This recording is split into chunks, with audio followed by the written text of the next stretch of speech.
Huang Xiaoxian terus menjerit kesakitan. Begitu tendangan ini mendarat, bagian tulang dadanya yang masih utuh juga ambruk. Selanjutnya, Chu Feng menyapu dengan tendangan lain, yang membuat tulang belakangnya pun patah. Lukanya sangat serius. Menarik, hanya seekor musang, tapi sudah mengeluarkan pedang terbang. Teknik apalagi yang kau miliki? Tunjukkan semuanya, kata Chu Feng. Aku akan membunuhmu, teriak Huang Xiaoxian marah. Ia jatuh ke tanah, mulutnya penuh darah. Tubuhnya kejang-kejang, seluruh tubuhnya berkeringat dingin karena rasa sakit yang hebat. Sebelum perubahan langit dan bumi ini dimulai, ia sudah hidup lebih dari 20 tahun. Ia memiliki spiritualitas. Pada saat itu, di daerah terpencil tertentu, ia sudah dihormati sebagai dewa agung. Banyak orang memberinya persembahan. Sekarang, setelah evolusi total, kekuatan spiritualnya melonjak. Bahkan pedang terbang pun dikeluarkannya. Kekuatannya luar biasa, membunuh makhluk di ranah kebangkitan semudah memotong sayuran. Jika bukan karena bertemu Chu Feng, tidak banyak orang di ranah kebangkitan yang bisa menahannya. Sayangnya, ia bertemu Chu Feng. Hari ini ditakdirkan menjadi hari yang sangat menyedihkan. Kau masih berani melawan? Chu Feng melangkah maju, dan menendangnya beberapa kali lagi, membantunya melakukan olahraga patah tulang seluruh tubuh.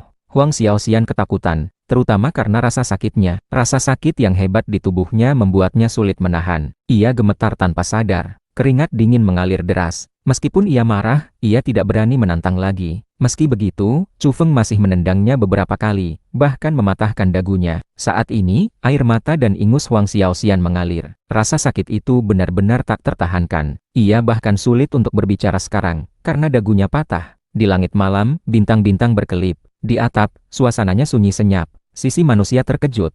Chu Feng barusan seperti iblis. Ia menyerang dengan cepat, menghancurkan segalanya, dan mengakhiri pertempuran dalam waktu sesingkat-singkatnya. Ouyang Qing dan mata Seribu Li bersorak. Mereka merasakannya juga, seolah-olah mereka sendiri yang menyerang, menghajar Huang Xiaoxian. Mereka melampiaskan kekesalan di hati mereka. Belum lama ini, Huang Xiaoxian memandang rendah mereka, menghina, dan bahkan menyebut mereka kucing dan anjing. Ia sangat sombong dan dominan. Hasilnya, sekarang ia dipukuli hingga cacat. Ye Qingro juga tersenyum. Ia sangat membenci Huang Xiaoxian ini. Ia hampir mengendalikan pikirannya. Sekarang ia dipukuli seperti anjing mati. Itu membuatnya sangat senang. Banyak orang merasa puas. Pertempuran ini meningkatkan semangat. Banyak orang di sisi manusia merasa lega. Beberapa pihak penyelenggara menyeka keringat dingin. Tubuh mereka gemetar. Mereka merasa ada masalah besar. Itu adalah keturunan Raja Binatang, dipukuli hingga tulangnya patah. Insiden ini terlalu besar. Ada juga orang yang merasa marah dan tertekan, yaitu Xuan Yi. Sebelumnya, ia masih tersenyum. Ia ingin melihat keturunan Raja Binatang mempermalukan Chu Feng. Ia bahkan berharap ia dibunuh di depan umum. Ia tidak menyangka hasilnya akan seperti ini. Saat ini, hati banyak orang terkejut,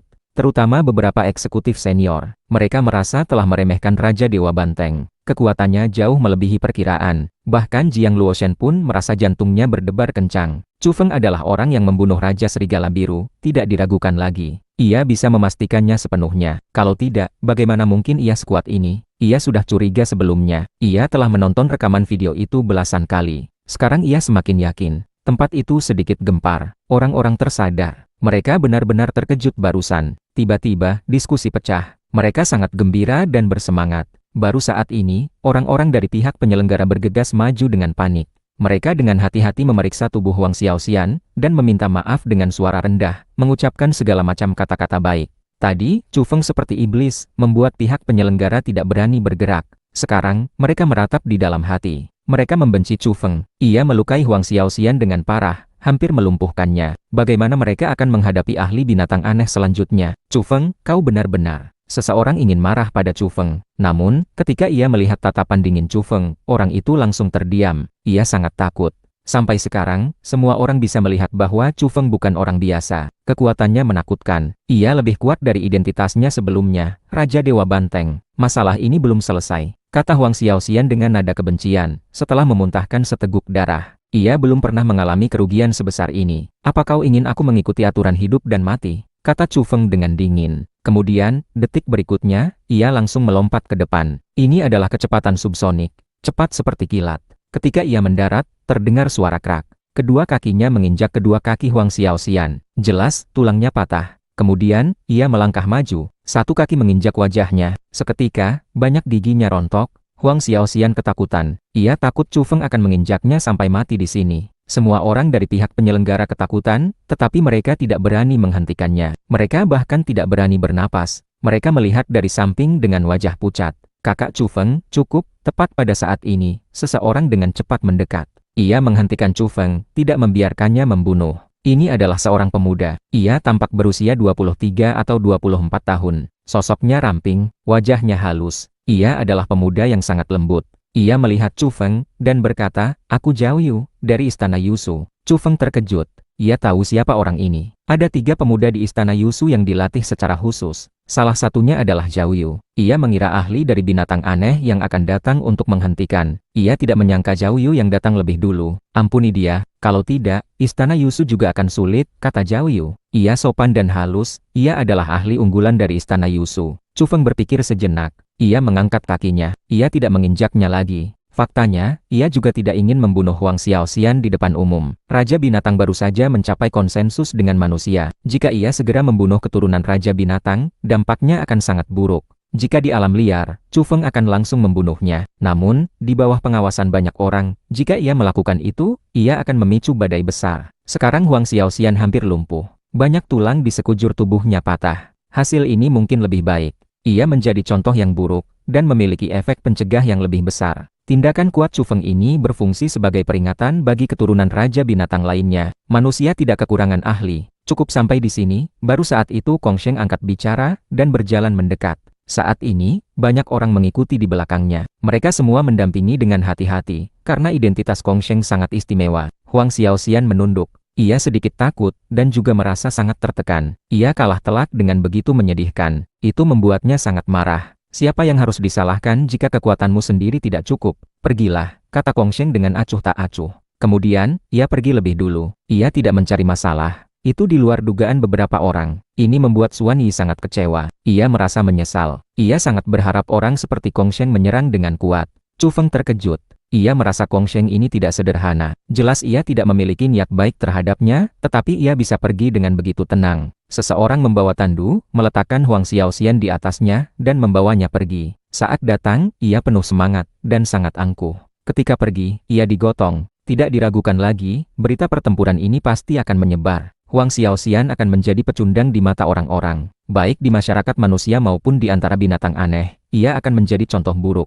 Terlalu memalukan. Pesta bubar. Tidak ada yang berniat untuk tinggal lebih lama. Tak lama kemudian, internet bergetar. Seseorang memposting rekaman video pertempuran ini. Chu Feng, yang tidak muncul selama beberapa hari, terlalu sunyi belakangan ini. Tidak ada berita sedikit pun tentangnya. Tidak ada yang menyangka, begitu ia muncul, ia akan membuat geger. Kemudian, seseorang menuliskan sebab dan akibat, dan menempatkannya bersama rekaman video ini. Seketika, internet meledak. Sebelumnya, orang-orang hanya merasa terkejut dengan adegan pertempuran itu, karena muncul pedang terbang. Setelah mengetahui detailnya, emosi massa bergejolak. Banyak orang berteriak berkali-kali saking senangnya. Seekor musang yang angkuh dan sombong, menghina manusia di pesta. Memang pantas berakhir seperti itu. Internet riuh.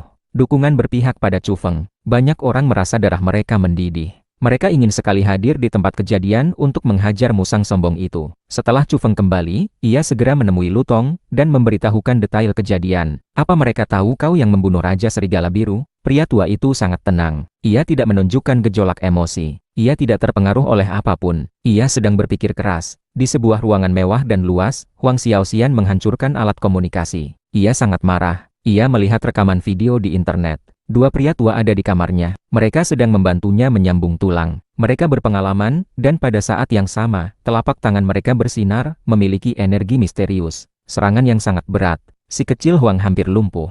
Ia harus dirawat dengan baik, kata salah satu pria tua itu. Saat ini Kong Sheng datang. Ia masuk ke kamar. Wajahnya tampan. Ia tetap tenang, tidak ada riak. Yun Fei dan Miao Fei mengikutinya di belakang. Kakak Kong Sheng, kenapa kau tidak menyerang? Seharusnya kau membunuhnya, teriak Huang Xiaoxian. Ia sedikit tidak puas. Yun Fei, keturunan Raja Macan Tutul Awan, berkata, kau dan dia sudah berjanji di awal, bertarung secara adil. Di bawah pengawasan banyak orang, bagaimana kakak Kong Sheng bisa menyerang? Ketika aku kalah, kalian bisa menantangnya? Huang Xiaoxian merasa dirugikan. Miao Fei mendengus, beberapa raja baru saja bernegosiasi dengan manusia. Jika kami membalas dan membunuh karena kau kalah, dampaknya akan sangat buruk. Huang Xiaoxian menunduk dan berkata, aku juga tidak menyangka dia sekuat itu. Tidak banyak orang di bawah tingkat raja yang menjadi lawannya, kecuali Kak Kong Sheng yang membunuhnya. Mereka bertiga melihat ke arah Kong Sheng, ingin tahu keputusannya. Ada cahaya ungu pucat di mata Kong Sheng. Ia berkata dengan tenang, cari seseorang untuk menyebarkan berita. Katakan saja Chu Feng adalah orang yang membunuh Raja Serigala Biru. Huang Xiaoxian, Yun Fei, dan Miao Fei terkejut.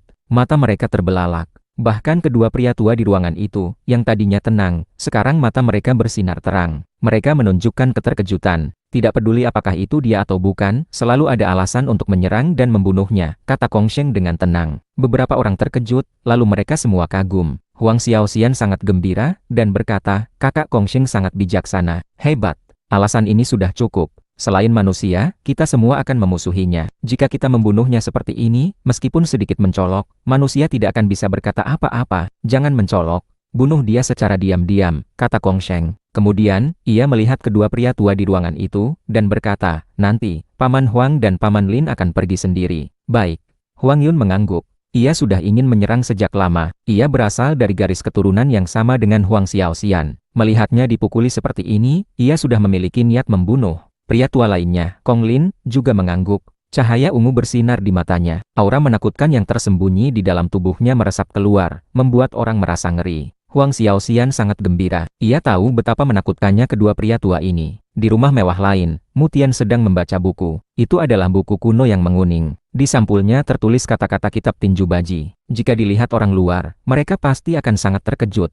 Ia bisa memiliki rahasia kuno yang tidak diwariskan ini. Dan sepertinya ia hanya membacanya sebagai hiburan. Di ruangan itu ada pemuda lain, bernama Mujuo. Kakak Tian, kau terlalu tenang. Hari ini kau melihat Chu Feng, tetapi kau tidak berniat menyerang. Kau bahkan mengobrol dengannya. Aku sendiri sudah tidak sabar ingin menghadapinya. Di tengah puncak gelombang, apakah perlu ikut campur? Mu Tian bahkan tidak mengangkat kepala. Ia masih membaca buku. Lalu kapan kita akan menyerang? Mu tidak bisa mati sia-sia. Dia adik kandungmu, kata Mujuo. Mengapa kau begitu terburu-buru? Mu Tian meliriknya dengan acuh tak acuh. Mujuo tidak bisa tenang, dan berkata, kekuatannya sangat mengejutkan. Lebih baik disingkirkan lebih awal. Selain itu, kau jelas memiliki kekuatan yang cukup. Kalau begitu, kau cari orang untuk menyebarkan berita, katakan bahwa ahli misterius yang membunuh Raja Serigala Biru adalah Chu Feng. Mu Tian meletakkan buku itu, dan berkata dengan santai. Mujuo terkejut, dan berkata, benarkah Chu Feng yang melakukannya? Benar atau tidak, memberi alasan bagi binatang aneh untuk menyerang sudah cukup, kata Mu Tian dengan tenang. Kemudian, ia mengambil kembali kitab tinju kuno itu. Ia berhenti sebentar, dan berkata, lagi pula, aku merasa memang dia pembunuhnya. Pada malam hari, Chu Feng meletakkan alat komunikasi. Ia melamun sejenak. Lin Nuoyi baru saja berbicara lama dengannya. Setelah Lin Nuoyi tahu apa yang terjadi di sana, ia segera menghubunginya. Ia sangat serius. Ia mengatakan bahwa masalah ini belum selesai. Pasti akan ada badai besar lainnya. Menurut dugaannya, keturunan Raja Binatang tidak akan menyerah. Serangan mematikan akan segera muncul. Selain itu, ia secara khusus menyebut Mu Tian. Ia memberitahu Chu Feng untuk sangat berhati-hati terhadap orang ini, karena ia terlalu kuat. Sangat berbahaya. Aku rasa, meskipun dia tidak menyerang segera, dia akan menjebakmu dalam bahaya. Misalnya, memberitahu dunia luar bahwa kau yang membunuh Raja Serigala Biru, menggunakan tangan orang lain untuk membunuh. Lin Nuoyi berulang kali memperingatkan, agar ia berhati-hati. Dini hari, sebuah berita sensasional mengguncang seluruh internet. Berita itu menyebar dalam sekejap. Chu Feng adalah ahli misterius yang membunuh Raja Serigala Biru. Ini memicu gelombang besar. Semua orang terkejut. Ya Tuhan, Raja Dewa Banteng terlalu hebat. Ternyata dia yang membunuh serigala jahat itu. Aku bahkan agak memujanya. Aku tidak menyangka, selain identitas Raja Dewa Banteng, Chu Feng juga adalah orang yang membunuh Raja Serigala Biru. Sangat menarik. Berbagai tempat berdiskusi dengan hangat. Internet mendidih. Banyak orang memuji Chu Feng. Pada saat yang sama, mereka sangat menghormati dia. Namun, bagi Chu Feng, ini tidak diragukan lagi adalah krisis besar. Lu Tong segera memanggilnya. Wajahnya serius. Berita ini meledak terlalu tiba-tiba. Istana Yusu belum siap. Ahli di antara binatang aneh semuanya sudah berubah wujud. Ini sangat sulit.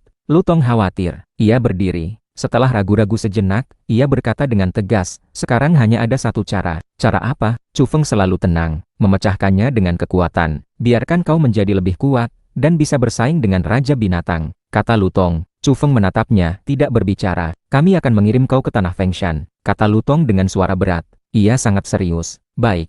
Chu Feng langsung berdiri. Ia sudah lama menunggu hari ini. Lu Tong memperingatkan, hanya saja tempat itu terlalu berbahaya. Makhluk tingkat Raja Binatang mengaum, ahli tak tertandingi bersaing memperebutkan kekuasaan. Ada gunung mayat dan lautan darah, terlalu banyak orang yang tewas. Ia agak khawatir tentang Chu Feng, takut ia akan mati di sana. Meskipun tanah Fengshan itu bagus, dengan cahaya keberuntungan yang mekar di puncak gunung, dan pohon suci misterius yang tumbuh, itu juga merupakan tempat kematian yang ekstrim. Namun, situasinya kini genting. Ia menduga rencana pembunuhan yang menargetkan Chu Feng baru saja dimulai. Jika ia tidak pergi, ia akan berada dalam bahaya kematian. Pemilik Istana Bajing dan Istana Biao sudah bergegas ke tanah Fengshan. Mereka seharusnya bisa merebut tempat itu dalam beberapa waktu lagi, kata Lutong. Chu Feng menyadari betapa seriusnya situasinya, bahkan dua ahli besar lainnya sudah bergerak. Lutong mulai menghubungi orang-orang, membuat berbagai pengaturan. Ia ingin Chu Feng segera berangkat. Apa yang akan terjadi dengan orang tuaku setelah aku pergi? Chu Feng bertanya, memikirkan masalah keamanan mereka. Di sini adalah Istana Yusu. Orang tuamu akan sangat aman hidup di sini. Jika binatang aneh benar-benar berani bertindak sembarangan, maka tempat tinggal mereka akan diratakan dengan tanah, tidak ada rumput yang akan tumbuh.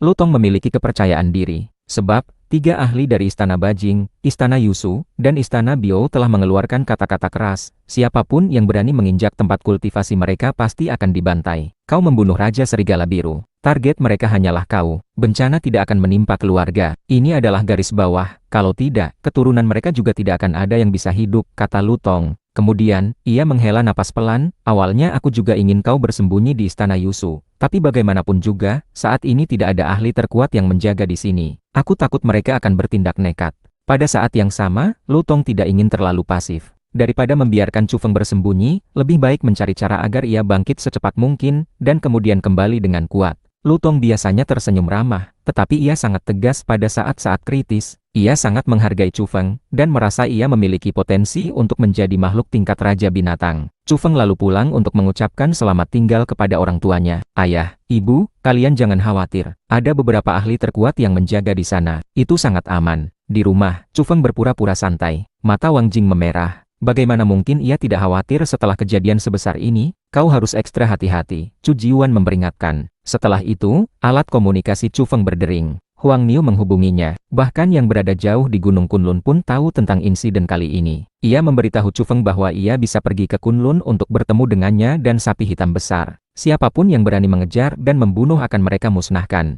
Chu Feng tersenyum pahit. Perjalanan ke Gunung Kunlun terlalu jauh, tidak sedekat ke tanah Fengshan. Setelah mengakhiri panggilan, ia berjalan ke samping pot bunga besar di kamar. Di dalamnya ada 4 kilogram tanah ajaib, terkubur dengan kotak batu dan benih. Chu Feng menyisihkan lapisan tanah biasa di permukaan, memperlihatkan tanah ajaib di bawahnya. Tanah ajaib itu ternyata telah kehilangan kilaunya, dan berubah menjadi tanah berpasir biasa. Apa esensinya diserap oleh benih? Chu Feng dengan hati-hati menggali. Ia menemukan bahwa benih putih salju itu memiliki banyak pola yang lebih rumit. Namun, sayangnya, hanya sampai di situ. Tidak ada tanda-tanda akarnya tumbuh atau bertunas. Esensi dari tanah ajaib telah habis, jadi tidak ada artinya menguburnya lagi. Adapun dua benih lainnya, mereka masih belum berubah, sama seperti sebelumnya, satu hitam pekat dan keriput, dan yang lainnya tampak seperti telah diratakan. Chu Feng memasukkan ketiga benih itu ke dalam kotak batu, dan bersiap membawanya pergi. Tidak lama kemudian, ia meninggalkan rumah, dan bertemu kembali dengan Lutong di Istana Yusu. Sudah diatur, kau berangkat sekarang.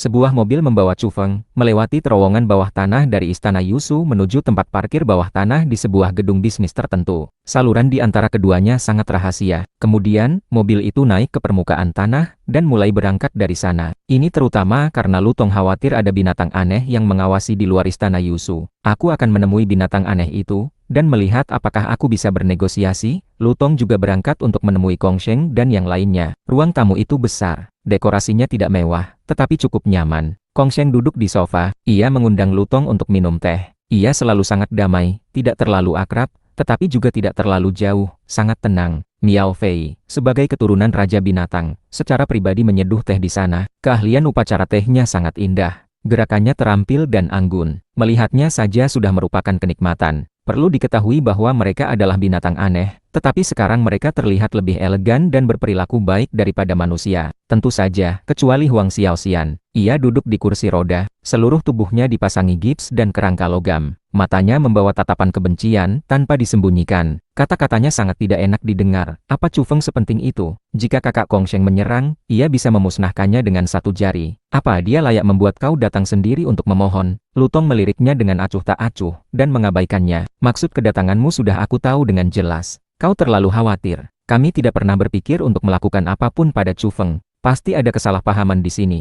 kata Gong Sheng dengan lembut. Lutong tidak lagi berbelit-belit, dan berkata terus terang, tidak ada gunanya mengatakan ini lagi. Semua orang di sini tahu apa yang terjadi. Aku hanya ingin bertanya bagaimana masalah ini bisa diselesaikan. Bagaimanapun, ahli tingkat raja baru saja mencapai konsensus dengan manusia. Kita harus menjaganya. Kong Sheng tersenyum dan berkata, aku tidak keberatan, hanya saja kali ini Chu Feng melukai saudara Huang terlalu parah. Beberapa senior terkejut, dan ingin melihat seperti apa jenius muda manusia ini. Saat ia berbicara, ia menunjuk kedua pria tua, yaitu Huang Yun dan Kong Lin. Keduanya sedikit membungkuk dan mengangguk. Pada saat yang sama, sedikit aura menakutkan keluar dari tubuh mereka, membuat jantung berdebar. Hati Lutong mencelos, ini adalah dua raja binatang semu. Mereka jauh melampaui binatang aneh lainnya. Mereka telah melihat belenggu yang mengunci diri mereka. Secara umum, makhluk seperti ini sudah dianggap sebagai raja binatang. Namun, raja binatang saat ini dianggap sebagai makhluk yang telah melepaskan setidaknya satu belenggu di dalam tubuh mereka, sehingga mereka sekarang hanya raja binatang semu. Huang Yun memiliki rambut kuning, dagu lancip yang sama, dan temperamen yang mirip dengan Huang Xiaoxian. Cahaya tajam berkedip di matanya, dan berkata, kami tidak punya niat buruk,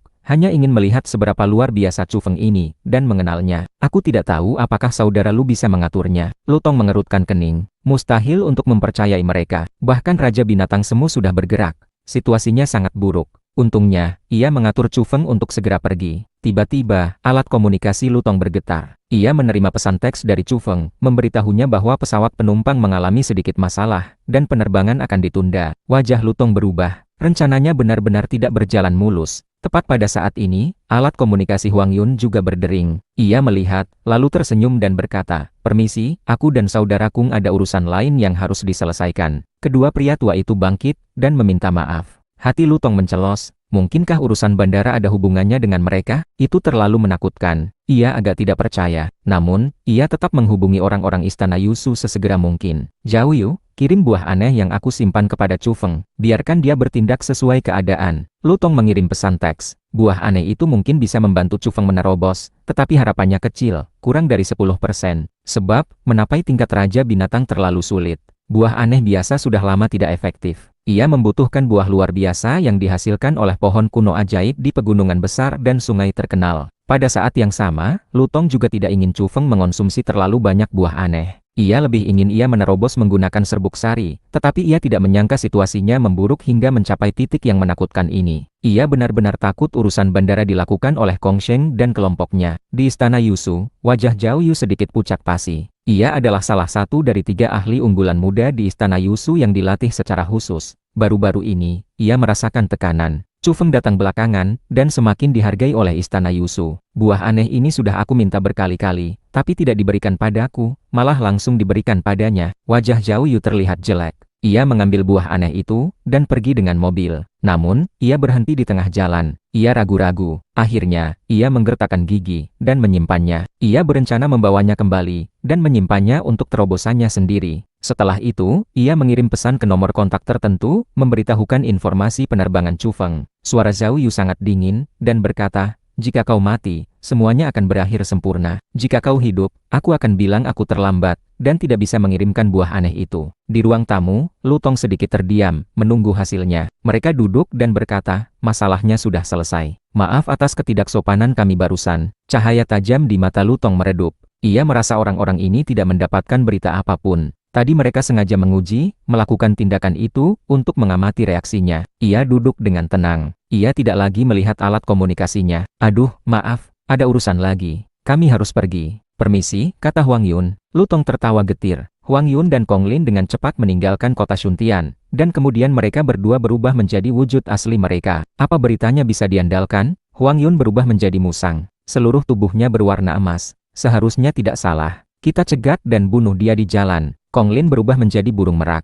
Seluruh tubuhnya diselimuti kabut cahaya. Swoosh! Huang Yun melompat ke punggung Kong Lin. Merak itu membentangkan sayapnya, dan melesat jauh dengan kecepatan ekstrim. Lama kemudian, Chu Feng naik pesawat, menuju tanah Fengshan. 250 km setelah meninggalkan Shuntian, alarm berbunyi di pesawat penumpang. Mereka menemukan makhluk raksasa tiba-tiba muncul di depan. Itu adalah seekor merak. Panjangnya puluhan meter. Ia memancarkan cahaya 5 warna. Auranya menakutkan. Ya Tuhan, jangan-jangan itu makhluk tingkat raja binatang, teriak sang pilot. Ini adalah pesawat penumpang yang dimodifikasi, membawa beberapa senjata. Ia segera menembak, karena makhluk raksasa itu menukik ke arahnya. Pada saat yang sama, ia dengan cepat menghubungi orang-orang di darat, memberitahukan situasinya. Di sepanjang rute penerbangan, ada berbagai senjata canggih yang mengawal di darat, siap membidik langit kapan saja. Pertempuran pecah di udara, beberapa rudal melesat ke langit. Namun, merak itu terlalu gesit.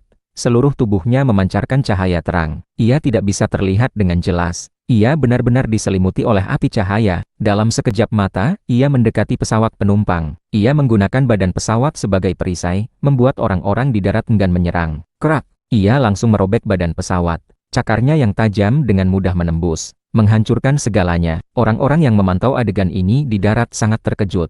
Mereka semua tercengang. Terutama, mereka tidak bisa melihat makhluk apa itu, karena diselimuti oleh lapisan energi misterius. Ia sengaja melakukannya, tidak ingin mengungkap dirinya. Orang-orang di darat menggertakkan gigi. Seseorang di darat meraung. Bahkan pesawat penumpang sudah hancur berkeping-keping. Apalagi yang mereka khawatirkan, jaring tembakan menyilang, menyapu langit. Pada saat ini, bahkan merak itu pun gentar. Berbagai senjata menakutkan berubah menjadi lidah api, menelan langit, dan menyelimutinya. Pada akhirnya, merak itu berlumuran darah. Ia bukanlah raja binatang yang sebenarnya. Ia mulai jatuh ke tanah. Saudara Kung, apa kau baik-baik saja? Huang Yun bertanya sambil berjongkok di punggungnya. Tidak akan mati, tapi aku meremehkan senjata termal manusia. Kong Lin dengan cepat menghindar di udara dan melesat ke tanah dengan kecepatan ekstrim. Apa bocah itu mati? Tanya Huang Yun. Meskipun tidak terkoyak, dia pasti akan mati karena jatuh, kata Kong Lin, tetapi tiba-tiba cahaya mengerikan keluar dari pupilnya, dan berkata, dia masih hidup. Ada manusia super yang bisa terbang di sampingnya. Chu Feng sudah mengatur manusia super seperti itu di sisinya, hanya untuk berjaga-jaga. Setelah pesawat dihancurkan, mereka jatuh dari ketinggian bersama-sama. Manusia super itu pada awalnya tidak menunjukkan kemampuan terbangnya. Baru setelah menjauh dari tempat yang mengerikan di ketinggian, ia mulai mengepakkan sayapnya, dan membawa Chu Feng turun ke tanah. Dia pasti akan mati, teriak Huang Yun. Situasinya agak buruk.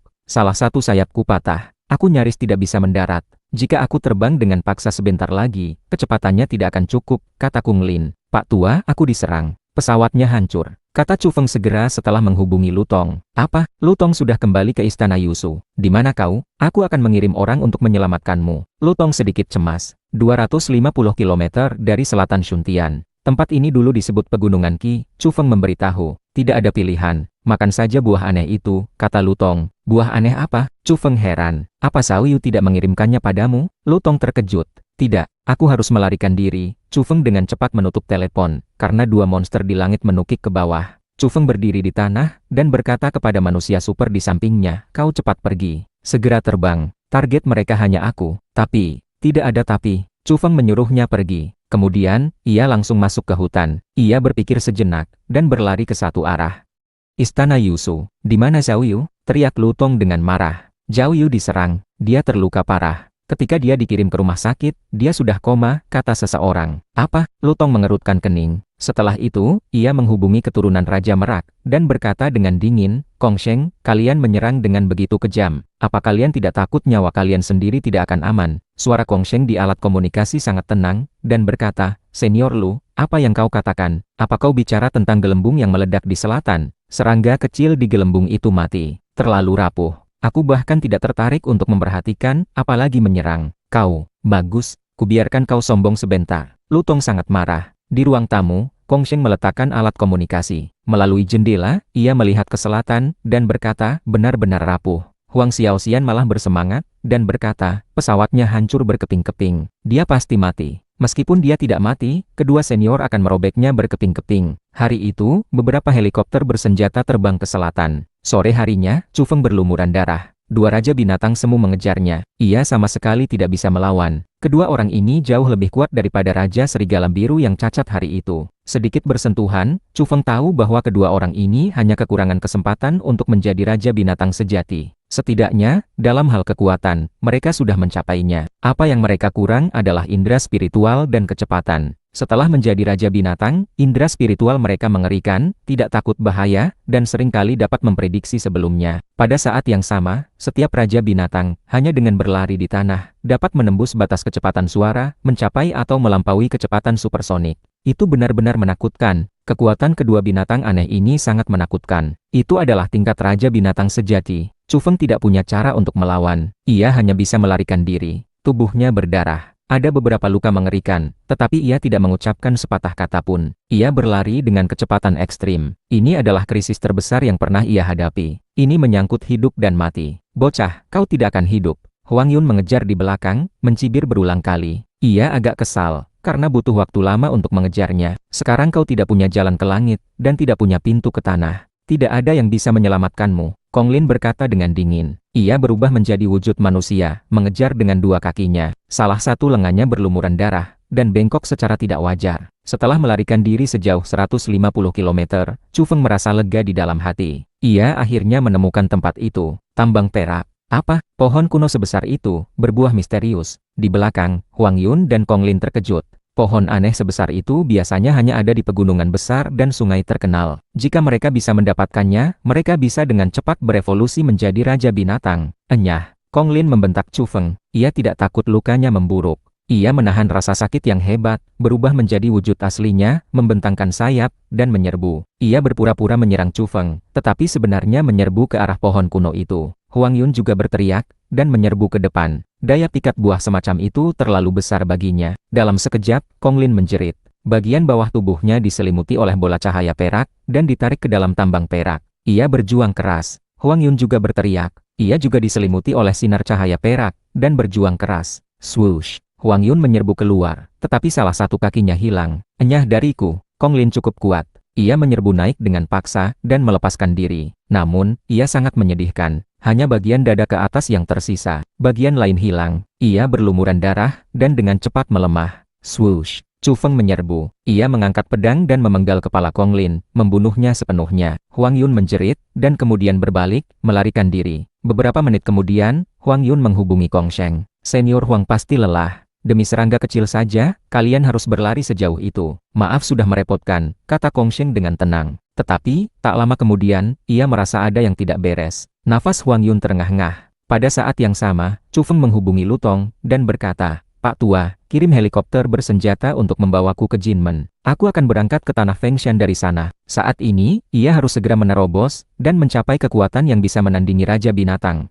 Kau di mana? Bagaimana situasinya? Lutong sangat cemas. Dua Raja Binatang Semu mengejar Chu Feng. Bagaimana mungkin ia bisa selamat? Itu benar-benar sebuah pemusnahan total. Saat ini, di luar sudah gempar, berita bocor. Semua mengatakan Chu Feng telah mati. Ada binatang aneh yang merobek pesawatnya, membunuhnya di luar kota Shuntian. Terutama Huang Xiaoxian yang bahkan menyuruh seseorang mendorong kursi roda keluar dan menampakkan wajahnya sekali. Sikapnya yang sombong itu hampir saja mengatakan bahwa kematian Chu Feng ada hubungannya dengan dirinya. Bisa dikatakan, amarah massa meluap, banyak orang merasa marah. Di pagi hari, orang-orang masih memuji keberanian Chu Feng yang berhasil membunuh Raja Serigala Biru. Siapa sangka di siang hari mereka mendengar kabar buruk. Di dekat tambang perak, Chu Feng melirik sebentar alat komunikasinya. Ada banyak panggilan tak terjawab, dari orang tua, kerabat, teman, dan lainnya. Aku baik-baik saja, tepat di dekat tambang perak. Cepat kirim seseorang untuk menjemputku. Sudah diatur, tunggu sebentar, kata Lutong. Ia benar-benar tidak bisa menahan diri, dan bertanya, bagaimana dengan dua Raja Binatang Semu itu? Satu kubunuh, satu melarikan diri, kata Chu Feng. Tubuhnya penuh noda darah, ia terluka tidak ringan. Ini adalah krisis terbesar yang pernah ia hadapi. Apa? Kau membunuh satu? Lutong berteriak kaget.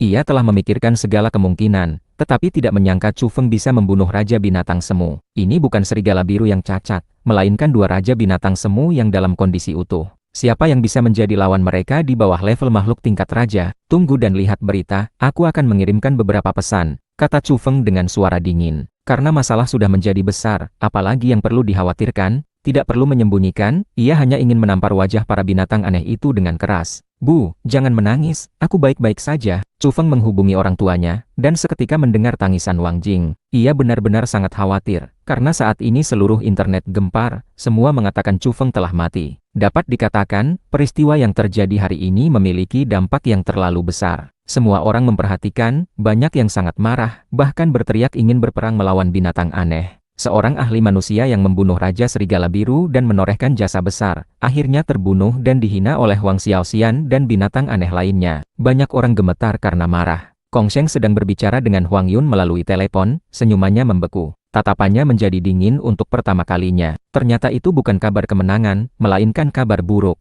Kong Lin tewas, dipenggal kepalanya oleh sebilah pedang Chu Feng, bahkan Hwang Yun pun terluka parah. Ada tambang perak di sana, sangat aneh, bahkan berevolusi menjadi bentuk kehidupan logam. Pasti itu adalah makhluk tingkat raja. Huang Yun terengah-engah, ia nyaris mati. Ia kehilangan satu kaki di tambang perak itu. Chu Feng menekannya dengan kecepatan, dan nyaris membunuhnya di area tersebut. Ia ingin sekali berdiri dan berlari ke atap untuk meraung. Bagaimana mungkin? Hanya seorang pemuda manusia, telah menyebabkan dua raja binatang semu berakhir dengan satu tewas dan satu terluka. Ada berita baru di internet, Chu Feng muncul, kata Miao Fei. Chu Feng masuk ke akun media sosial pribadinya. Ia jarang menggunakannya, tetapi hari ini ia sangat menonjol. Ia mengunggah sebuah gambar, disertai dengan teks. Itu adalah foto selfie. Tubuhnya penuh noda darah, tetapi ia terlihat bersemangat. Di sampingnya ada kepala yang sangat besar, memancarkan cahaya 5 warna. Ternyata itu adalah kepala merak. Bahkan melalui internet, orang bisa merasakan kekuatannya, memancarkan aura mengerikan, sangat menyeramkan dan berlumuran darah. Di bawah foto, ada teks bertuliskan, berburu di pinggiran kota, kebetulan membunuhnya. Ya Tuhan, internet mendidih.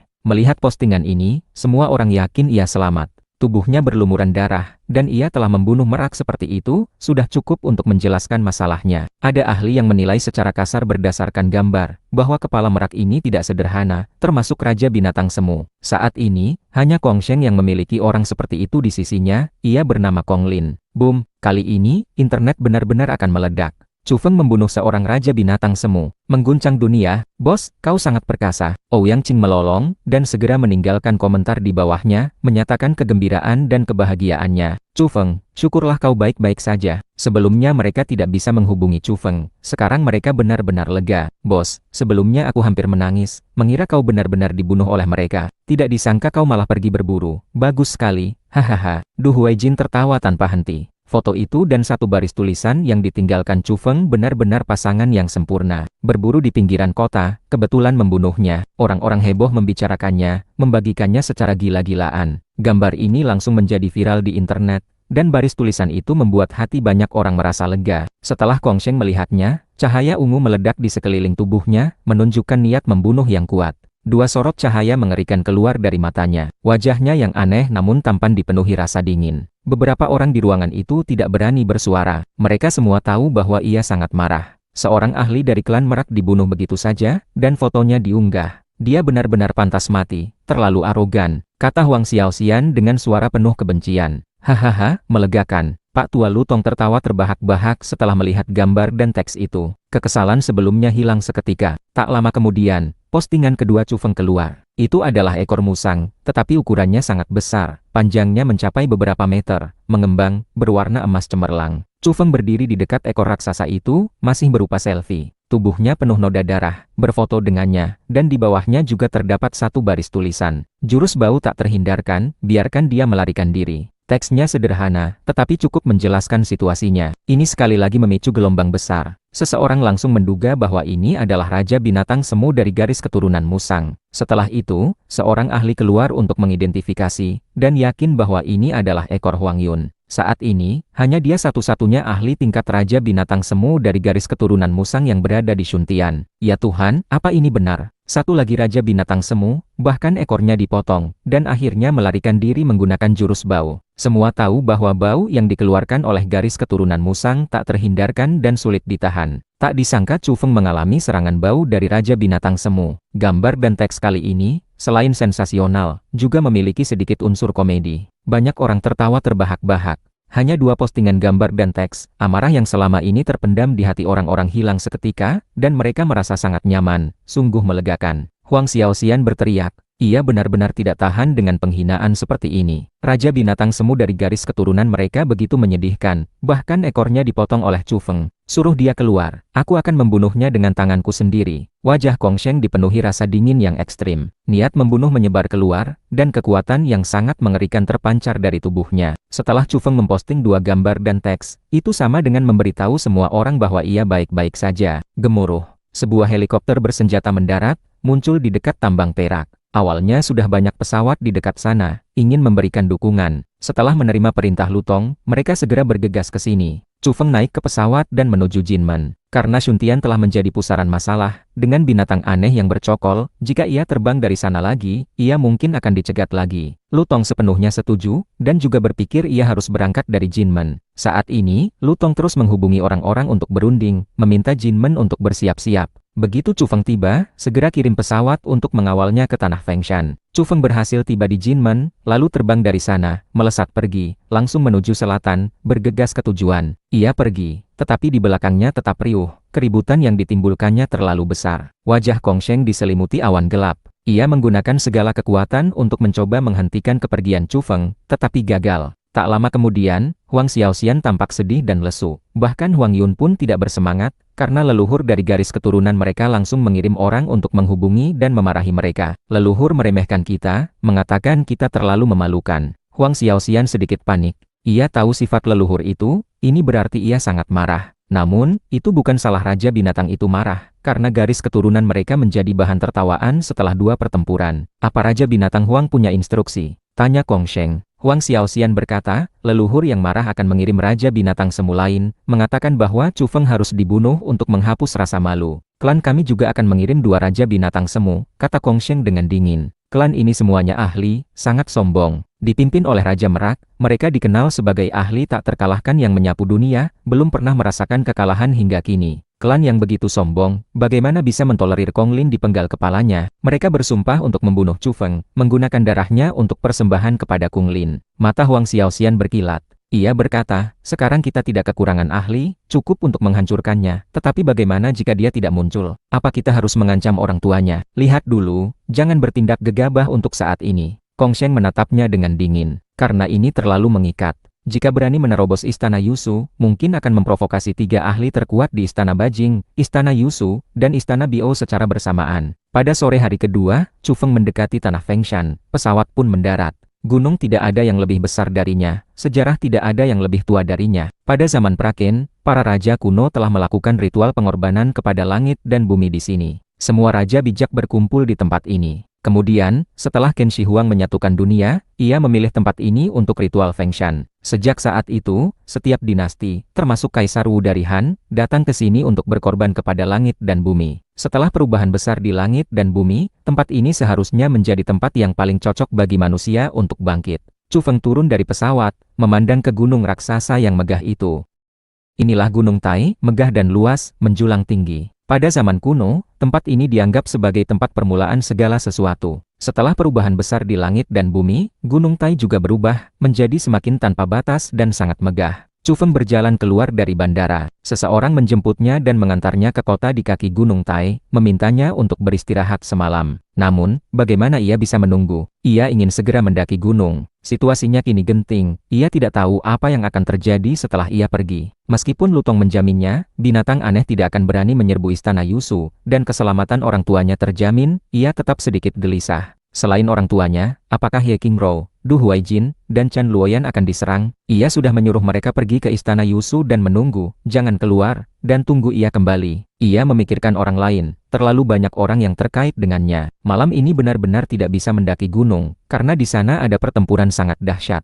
Para ahli yang dipimpin oleh Raja Merak akan menyerang. Su Ming memberitahunya bahwa situasinya kini sangat kritis. Bagaimana situasi sebenarnya? Chu Feng bertanya. Su Ming juga merupakan manusia super dari Istana Yusu. Beberapa hari ini ia akan mendampingi Chu Feng untuk membantu dan bertanggung jawab mengurus berbagai hal. Ia berkata, bisa dibilang, 1 inci sungai dan gunung berbanding 1 inci darah. Pertempuran Gunung Tai terlalu sengit. Ada mayat dari kaki gunung hingga puncak. Tangga batu telah diwarnai merah oleh darah, dan aura pembunuhan membubung tinggi. Beberapa waktu lalu, berbagai senjata mutakhir digunakan untuk memusnahkan binatang aneh, tetapi tidak berguna melawan Raja Binatang, hanya bisa membunuh binatang aneh di bawah tingkat Raja Binatang. Ada senjata yang lebih kuat, tetapi tidak bisa digunakan, karena takut menghancurkan tanah Fengshan, dan nanti tidak akan ada yang tersisa. Di pihak manusia, banyak yang tewas. Apa kita hanya memiliki 3 ahli terkuat? Chu Feng mengerutkan kening, merasa bahwa tempat ini terlalu berbahaya. Bisakah mereka benar-benar merebutnya? Tidak, beberapa Raja Binatang berdiri di pihak kita. Jelas Su Ming. Beberapa Raja Binatang tidak sejalan dengan kelompok ahli Raja Merak, dan mereka bergabung dengan manusia untuk melawan. Jika tidak, manusia yang tewas di sini akan lebih banyak lagi. Chu Feng mendengarkan dengan cermat, memahami situasi tanah Fengshan. Baru-baru ini, pertempuran menjadi semakin tragis, bahkan Raja Binatang telah gugur, darah menodai Gunung Tai. Malam ini, akan ada pertempuran mahadahsyat.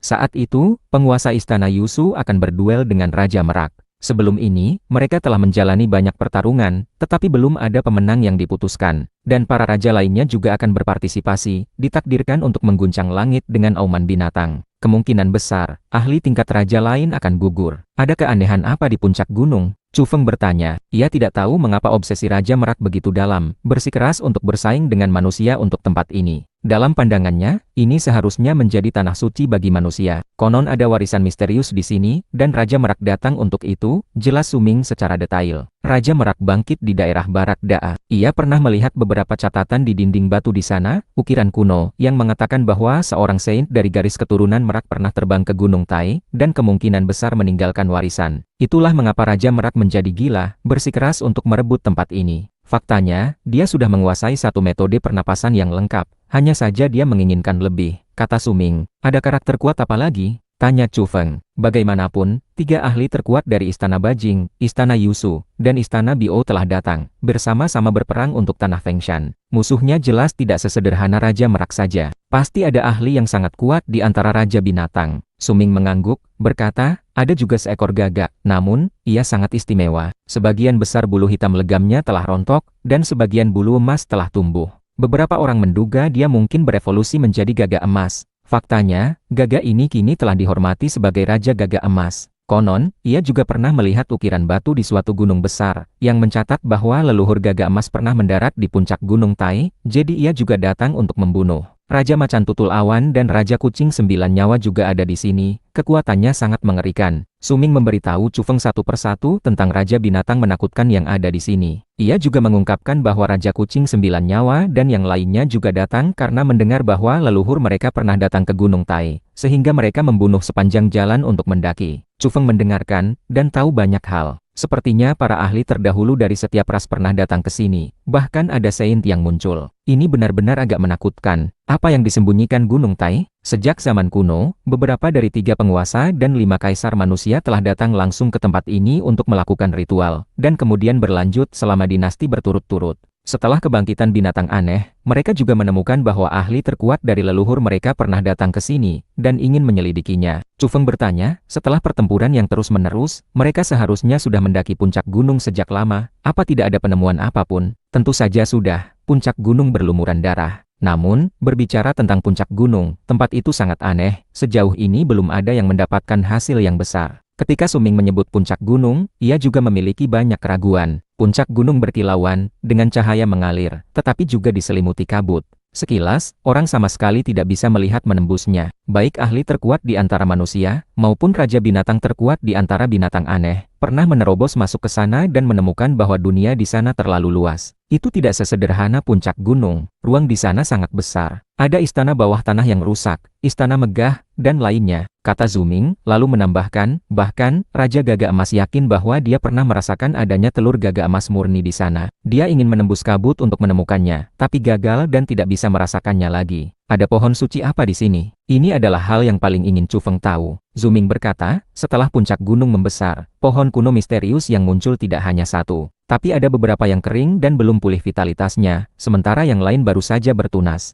Chu Feng mengerutkan kening, apakah ia datang pada waktu yang salah? Ada juga pohon kuno di tempat yang lebih dalam, yang diselimuti kabut.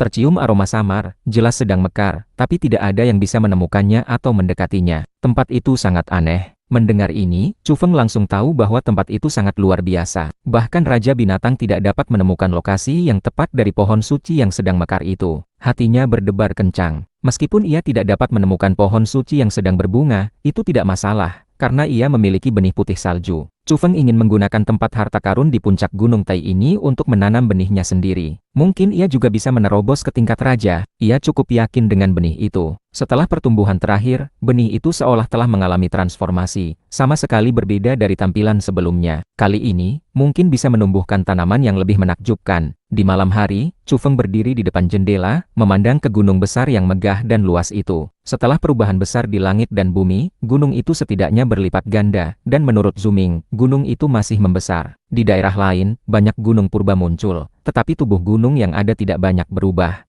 Tempat ini benar-benar berbeda. Dengan Gunung Tai sebagai pusatnya, ia menjulang tinggi menembus awan, dan terus meluas. Jika ini terus berlanjut, ia akan menembus langit. Pada malam hari, kilatan petir membelah kekosongan, menerangi tubuh gunung. Pertempuran maha dahsyat meletus di dekat Gunung Tai. Chu Feng melihat seekor merak 5 warna datang melintasi langit, berdiri dengan angkuh di kehampaan, memandang rendah manusia di tangga batu Gunung Tai, dan tiba-tiba melancarkan serangan. Perang besar telah tiba. Mulai malam ini, ia akan berduel dengan penguasa istana Yusu untuk menentukan menang atau kalah. Di udara, ia tiba-tiba berubah menjadi seorang pemuda. Auranya menawan, bahkan lebih tampan dari Kong Sheng, hampir terasa tidak nyata. Ia menukik ke bawah dari udara, menyerang tanah, dan berduel dengan ahli manusia. Bergemuruh, langit dan bumi seolah tercabik-cabik. Tempat itu terang benderang, sangat cemerlang. Raja Merak memperoleh warisan kuno, dan menggunakan jurus tinju Raja Ming, bertarung dengan seseorang di tanah. Ia benar-benar berubah menjadi manusia, alih-alih menggunakan tubuh aslinya untuk bertarung. Cahaya menyala di sana. Jurus tinju itu cukup untuk merobek tubuh gunung dan menghancurkan segalanya. Namun, Gunung Tai sekarang berbeda dari sebelumnya, dapat menahan dampak besar. Gunung itu tidak terpengaruh sama sekali. Inilah keajaibannya, pertempuran maha dahsyat dimulai. Penguasa istana Yusu menghadapi Raja Merak. Chu Feng ingin tahu apa yang terjadi, tetapi sayangnya, ia tidak diizinkan menginjakkan kaki di sana sekarang. Ini juga merupakan semacam perlindungan baginya. Semua makhluk di bawah tingkat raja telah mundur dari Gunung Tai. Dengan penglihatannya, ia tidak bisa melihat dengan jelas lagi, karena terlalu jauh, dan juga karena kedua orang itu memancarkan cahaya menyala, tubuh asli mereka tidak terlihat, seperti dua dewa yang bersaing. Tak lama kemudian, mereka bahkan bertarung hingga ke sisi lain gunung, dan tidak ada yang terlihat lagi. Kemudian, Chu Feng melihat gagak emas muncul di langit malam, sangat menakutkan, menukik ke bawah dengan api yang membara, menghadapi penguasa istana Bajing. Setelah itu, Raja Binatang lainnya muncul satu demi satu, bertarung di sini. Untuk sesaat, Raja Binatang meraung, mengguncang langit dan bumi. Seluruh Gunung Tai yang megah dan luas seolah berguncang. Gunung Tai sedang menyaksikan konfrontasi yang paling sengit dan menakutkan. Gugurnya siapapun akan berdampak besar. Hingga tengah malam, suara pertempuran berangsur-angsur mereda, dan auman Raja Binatang menghilang. Bagaimana? Chu Feng bertanya. Zuming masuk dari luar, ia pergi untuk mencari tahu berita. 3 ahli terkuat dari Istana Bajing, Istana Yusu, dan Istana Biao semuanya terluka, dan kini sedang memulihkan diri. Chu Feng terkejut. Raja Merak, Raja Gagak Emas, dan yang lainnya juga terluka. Belum ada pemenang yang ditentukan, dan akan berlanjut besok.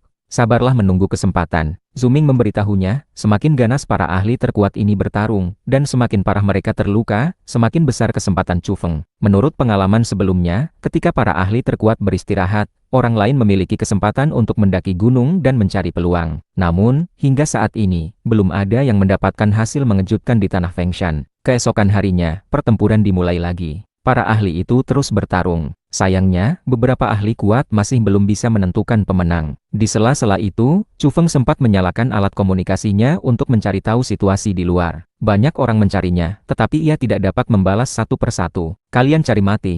Chu Feng melihat pesan teks, ternyata dari Huang Xiaoxian, yang dengan jelas memberitahunya bahwa jika ia tidak muncul, ia akan berurusan dengan orang tuanya. Mata Chu Feng menjadi sangat tajam. Kemudian, ia melihat beberapa berita. Ada desas-desus di internet bahwa klan Merak dan Gen Bodi akan bekerja sama, dan akhirnya mungkin akan menyerang Gunung Putuo. Jiang Luoshen berasal dari Gen Bodi. Seseorang melihatnya menjamu Kong Sheng dan rombongannya selama 2 hari ini. Selain itu, Kong Sheng juga pernah ke kota Jiangning, dan melakukan kontak dengan grup biologis Dewa Surgawi, bahkan secara spesifik meminta untuk bertemu Lin Nuoyi. Apa kau menghinaku? Chu Feng bergumam. Karena, sekarang banyak orang tahu bahwa Lin Nuoyi memiliki masa lalu dengannya, dan belum lama ini ada desas-desus ambigu antara Jiang Luoshen dan dirinya. Binatang liar, trik licik. Setelah aku menerobos di tanah Fengshan, aku akan kembali dan membunuh kalian semua. Chu Feng langsung mematikan alat komunikasinya, berhenti melihat, dan menenangkan diri, menunggu kesempatan untuk mendaki gunung. Pada hari ketiga, Zuming datang dan memberitahunya bahwa ia harus bersiap untuk mendaki gunung malam ini, karena pertempuran Raja Binatang akan segera berakhir. Benar saja, pertempuran meletus di malam hari, dan berakhir larut malam. Langkah Chu Feng mantap, ia mulai mendaki gunung. Di tengah kegelapan malam, Gunung Tai tampak semakin megah dan luas. Berjalan di jalur tangga batu, seseorang secara tidak sadar akan merasa dirinya kecil. Dibandingkan dengan gunung suci yang abadi, yang lain tampak tidak berarti. Laju Chu Feng sangat cepat. Di sepanjang jalan, ia melihat beberapa manusia super yang berasal dari Istana Bajing, Istana Yusu, dan Istana Biao. Setelah pertempuran ahli terkuat berakhir, tempat ini menjadi milik orang-orang ini untuk mencari peluang. Selain itu, ada juga binatang aneh, yang jumlahnya tidak kalah banyak dari ras manusia. Ada banteng dengan tanduk perak, kucing yang seluruh tubuhnya berwarna emas cemerlang, dan landak yang penuh dengan jarum baja seputih salju. Binatang aneh ini semuanya luar biasa, jauh melampaui binatang aneh biasa. Ukuran tubuh mereka tidak terlalu besar, tetapi semuanya memancarkan aura yang mengerikan. Selain itu, ada juga binatang aneh yang berubah menjadi bentuk manusia, mempertahankan beberapa ciri khas ras mereka, seperti seorang gadis rubah, cantik dan mempesona, terlihat seperti manusia, tetapi memiliki beberapa ekor rubah putih salju. Jelas, meskipun ia telah memakan buah transformasi, ia sengaja mempertahankan bagian tertentu, yang merupakan sumber dari kekuatan tempurnya. Di sepanjang jalan, manusia super dan binatang aneh tidak bertarung. Mereka semua mendaki gunung dengan cepat.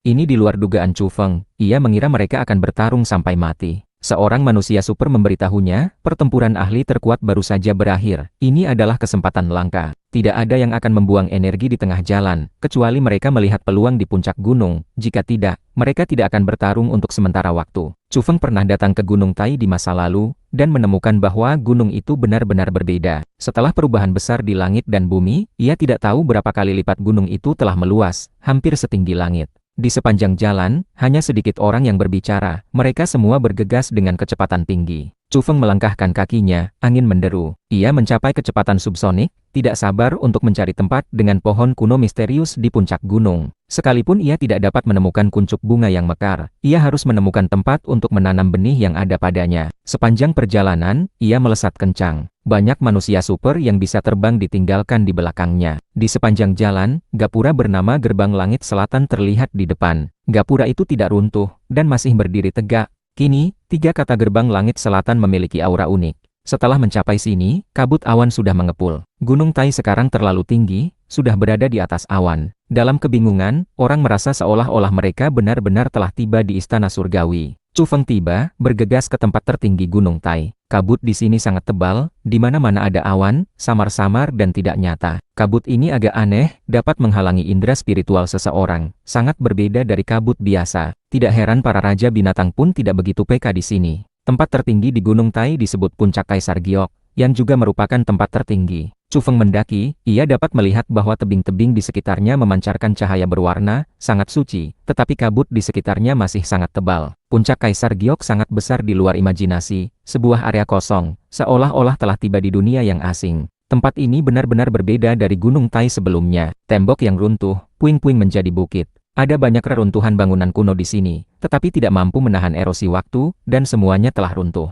Chu Feng tidak mencari-cari. Jika ada hal baik, pasti sudah dibawa pergi oleh para raja binatang dan lainnya. Yang ia minati adalah pohon kuno. Apakah ada banyak tanah ajaib di bawahnya? Tak lama kemudian, ia menemukan pohon besar. 2 orang tidak bisa memeluknya. Sekali lihat, orang pasti tahu itu luar biasa, karena meskipun kering, ada cahaya yang melintas di tubuh pohon itu dari waktu ke waktu. Pohon suci yang sedang pulih. Chu Feng berhenti. Ia berjongkok dan menggali di tanah, ingin memverifikasi dugaannya. Benar-benar ada tanah ajaib. Chu Feng terkejut. Hatinya bergejolak hebat. Di bawah lapisan tanah biasa, tanah ajaib itu jarang, sebesar kepalan tangan, tetapi warnanya sedikit kusam, seolah-olah energi misterius yang terkandung di dalamnya tidak mencukupi. Namun, apakah ini cukup? Chu Feng sangat gembira hingga hampir berteriak. Ia merasa benih putih salju itu cukup untuk bertunas di sini. Bahkan jika kebutuhan akan tanah ajaib sangat besar, ini seharusnya cukup. Tiba-tiba, niat membunuh menyerang, langsung mengarah ke belakang kepalanya. Pupil Chu Feng menyusut, dan ia bergerak ke samping. Sebuah tombak besi terbang melewatinya dan menancap di tanah berbatu. Jika ia terlambat selangkah, kepalanya akan tertembus. Pupil Chu Feng dingin. Ia merasa bahwa orang yang datang itu kejam dan tidak berperasaan. Ini adalah seorang manusia super, tubuhnya terbungkus jubah, tidak menunjukkan wajah aslinya. Sesama ras manusia ternyata menyerang Chu Feng secara diam-diam. Hal ini membuat Chu Feng menyadari bahwa tidak ada keamanan di sini. Setiap orang harus diwaspadai. Apa yang kau temukan? Suara manusia super itu agak serak. Ia melihat Chu Feng berjongkok dan menggali, mengira ada penemuan. Ia ingin merebut peluang di tengah jalan. Apa urusanmu? Kata Chu Feng dengan suara dingin, dan menyerang. Orang ini jelas bukan orang baik. Karena ia ingin membunuhnya, tidak perlu bersikap sopan. Swoosh! Ia menyerbu ke depan. Tinju singi dilancarkan, tangan mengepal membentuk wujud harimau, dan membanting ke depan dengan suara hong. Jurusnya kuat dan mendominasi, seperti dinding gunung yang menabrak. Orang ini terkejut.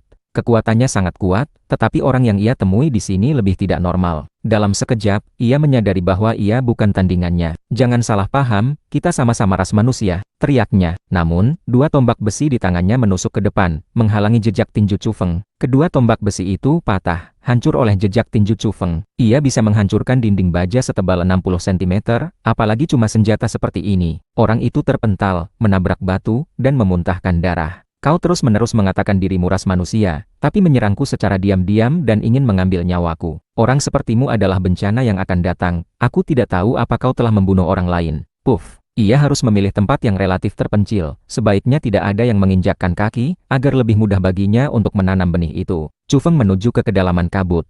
Terlalu banyak orang di luar. Pohon ini, puncak Kaisar Giok ini sangat luas. Chu Feng berjalan puluhan kilometer dan masih belum melihat ujungnya. Ada banyak tanah ajaib, gumpalan tanah seukuran kepalan tangan, yang mengandung energi misterius yang kuat. Kualitas tanah ajaib ini lebih baik daripada tanah ajaib di bawah pohon kuno yang kering itu. Jika tidak ada yang lewat, ini adalah tempat yang paling ideal. Apa yang kau lakukan? Semua ras telah membuat kesepakatan untuk tidak merusak rumput atau pohon di sini. Jika tidak, itu adalah bencana pemusnahan ras. Seekor binatang aneh berkata, ia telah berubah menjadi bentuk manusia. Jelas ia berasal dari klan Raja Binatang yang kuat. Binatang aneh biasa tidak akan mendapatkan kesempatan seperti ini. Hanya melihat-lihat saja. Chu Feng berkata, berbalik dan pergi. Jika tidak perlu, ia tidak ingin berkonflik dengan orang di sini. Tidak ada yang lebih penting daripada menerobos ke tingkat raja, dan untuk mencapai langkah ini, ia harus membiarkan benih putih salju itu berakar dan bertunas. Tiba-tiba, Chu Feng merasakan tekanan. Ada makhluk kuat di depan, terbang melintasi langit, melayang keluar dari kabut.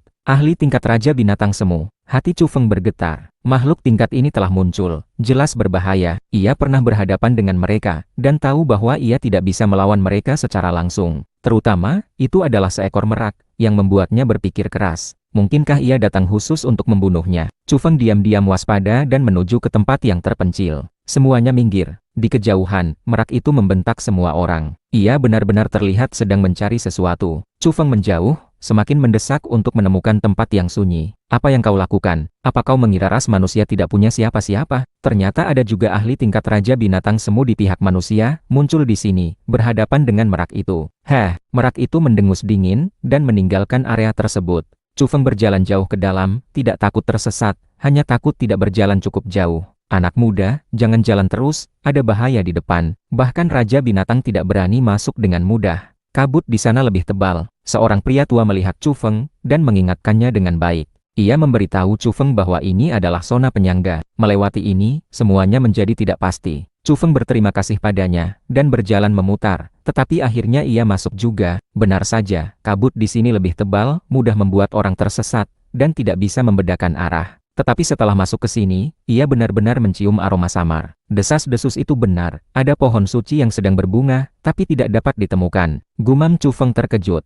Ia berpendapat bahwa di sini kemungkinan besar ada ruang terlipat yang aneh, jika tidak, bagaimana mungkin tidak dapat ditemukan? Akhirnya, Chu Feng menemukan pohon kuno, kata Chu Feng sambil menggali tanah, dan menemukan bahwa memang ada banyak tanah ajaib di bawah tanah, semuanya memancarkan cahaya kristal. Tidak ada tempat yang lebih cocok dari ini. Sama seperti terakhir kali, ia menempatkan benih di dalam kotak batu, lalu menguburnya di antara tanah ajaib. Chu Feng duduk bersila di bawah pohon besar, menunggu dengan tenang. Benih yang ia dapatkan dari Gunung Kunlun itu sangat misterius. Tepat di tengah malam, terdengar suara tanah pecah, dan benih itu benar-benar berakar dan bertunas di sini. Sebuah cahaya perak yang cemerlang muncul dari tanah. Daunnya putih perak, kristal dan tembus pandang. Chu Feng sangat gembira, duduk di sana menjaganya. Berhasil atau gagal ditentukan malam ini. Jika benih tumbuh dengan lancar, ia akan menerobos dan bisa kembali ke Shuntian. Huang Xiaoxian bahkan mengancamnya untuk segera kembali, jika tidak, ia akan menyerang orang tuanya. Terlihat jelas, itu bukan tanaman merambat,